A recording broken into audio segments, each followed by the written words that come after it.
extreme to say the least. They are absolutely amazing pumpkins. And I've got Christina Patnod here, who was gracious enough to wake up with us this morning. And as Halloween's just in a few days, it's a Thursday, by the way, creeped up on us this year. We're going to talk about carving pumpkins, and we're going to first talk about gutting out the pumpkins, because I know there's quite a few of us, including myself, that are going to be carving some pumpkins. So we got some tips and tricks from the best over here. All right, Christina, tell us, what is the number one thing that people do that's wrong? What's the number one mistake that they do when doing a pumpkin? Well, most people get their pumpkin and they're ready to carve it, and the first thing they do is they cut off the top of the pumpkin, which is something you should never do. Cutting the top of the pumpkin not only compromises the integrity of the structure, but also cuts off the lifeline of the pumpkin, which will continue to draw moisture from the stem, even if the stem looks dried out. So we try to preserve the top of the pumpkin, and instead we cut the back bottom of the pumpkin right in this area, not the bottom and not the top, but right here. That's the best place to cut open a pumpkin. All right, take a stab at it, because I want to see you do this.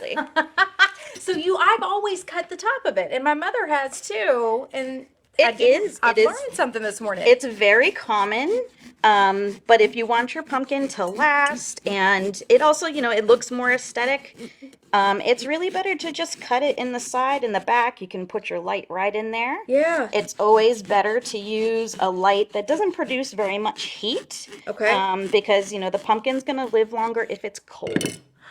Very interesting. Okay. I have a question to ask you before I forget this. When preserving pumpkins and you have cuts like this right here, do you put Vaseline on it or something, a barrier to keep it? No, because it doesn't really work. And also, I compost my pumpkins. Oh, okay. So it's usually better to keep it natural. Okay.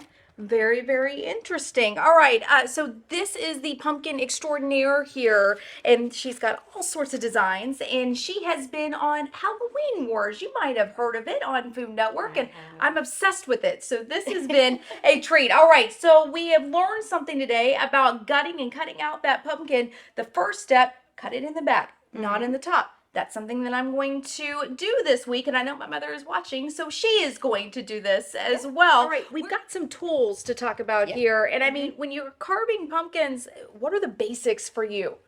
So for me, I use these Thai fruit carving knives. Okay. They're very sharp, and of course our scoop, and then these are tools meant for clay work, but I do modify them for use with pumpkins. These are clay loop ribbon tools, and you can find them at clay stores or hobby shops, and these are really great for just scraping away the surface of the pumpkin and getting in there to do your 3D carves. So these are great.